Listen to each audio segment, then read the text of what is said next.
দেখেন তা তুমি লক্ষ্য করছো করো।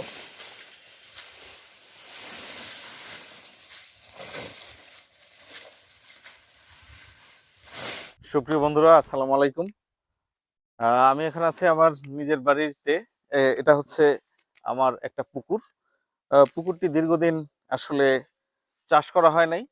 এখানে তো আসলে মাছ চাষ করলে বেশ কিছু ইনকাম হতো।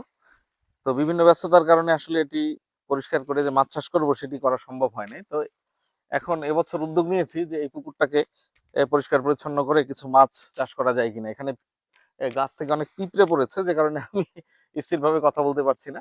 আর 800 টাকা কেজি।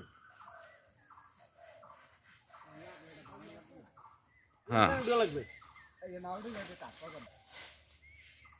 চলছে মাছ চাষের পরিকল্পনা এবং পুকুর পরিষ্কার করে ফেলেছি। দেখি মাছ চাষ করে কিভাবে লাভবান হওয়া যায় সেই উদ্যোগ নিয়েছি। জানি না কত কি খরচ হবে, কত কি ইনকাম হবে, আমার এই বিষয়ে তেমন কোনো অভিজ্ঞতা নেই। তবুও চাষ শুরু করলাম, দেখি আপনাদের সঙ্গে বিষয়টি শেয়ার করব, আপডেট জানাবো। তো এই চলছে কার্যক্রম। ওরে বাবা, পিঁপড়ার কামড়েই তো আমি ঠিক থাকতে পারতেছি না।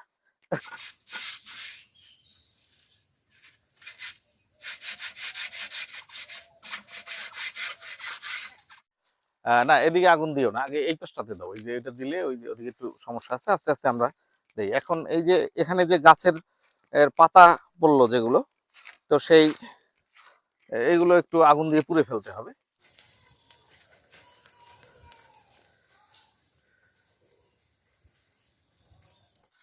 এখানে পুড়লে পরে ছাই থেকে কিছু সার হয়তো হতে পারে।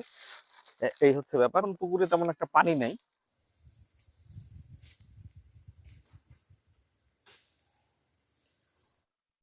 এইটা এই পর্যন্ত পানি করে ফেলবো। আমার এখানে মেশিন রয়েছে, সেই মেশিন দিয়ে কিন্তু আমি পানি পানি দিব। তো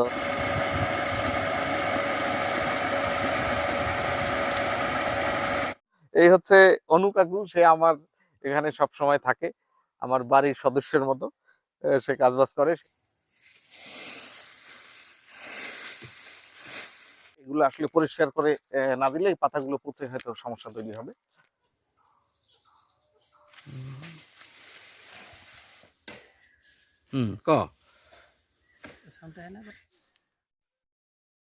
এটা পুরে এখানে অঙ্গার হয়ে যাবে, ছাই হয়ে যাবে।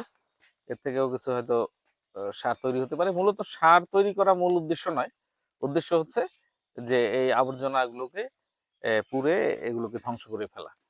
এরপরে এখানে পরবর্তী প্রক্রিয়া হিসেবে এখানে চুন দেওয়া হবে, সার বা অন্যান্য যে সমস্ত আহ, জিনিসপত্র দিয়ে এটাকে প্রস্তুত করতে হবে। প্রস্তুত করার পরে কিন্তু এখানে পানি দিয়ে তারপরে মাছ দিতে হবে। এই হলো মোটামুটি প্রক্রিয়া। তো চলছে কার্যক্রম। যে আমার খুদে বাহিনী এরা আসছে, আমি যে কাজ করি এটা দেখতে। এরা আমার যে পাশের বাড়ির নাতি নাতিপুতি এরা এই ক্যামেরা দেখে চলে আসছে। কি নাম তোমার? নাম কি? হ্যাঁ, নাম? ও, আর নাম সুমাইয়া। এই যে আমার নাতিপুতি বাহিনী সব নাচতেছে।